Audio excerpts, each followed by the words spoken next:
Big Boss Malayalam season 6ന്റെ ആദ്യ എവിക്ഷനിലൂടെ പുറത്തായ രതീഷ് കുമാർ തിരികെ എത്തിയിട്ടുണ്ട്.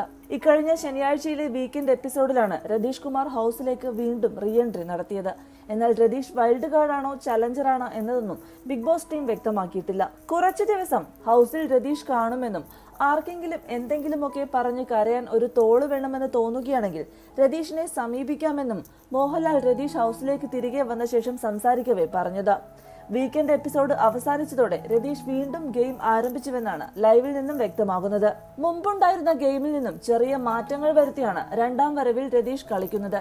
നേരത്തെ വളരെ ഉച്ചത്തിൽ സംസാരിച്ചും ആവശ്യമുള്ളതും അനാവശ്യവുമായ കാര്യങ്ങളിൽ ഇടപെട്ടുമാണ് രതീഷ് ഹൗസിൽ നിന്നിരുന്നത്. എന്നാൽ രണ്ടാം വരവിൽ അതിൽ നിന്നെല്ലാം മാറി ഗെയിമിൽ മിതത്വം പാലിച്ച് ടാർഗറ്റ് പ്രവോക്കിംഗ് എന്നിവ ചെയ്യേണ്ട രീതിയിൽ ചെയ്താണ് രതീഷ് മുന്നോട്ട് പോകുന്നത്. താരം ആദ്യം ലക്ഷ്യം വെച്ചിരിക്കുന്നത് ഗബ്രിയെയും ജാസ്മിനെയുമാണ്. അതുകൊണ്ട് തന്നെ പുലരും വരെ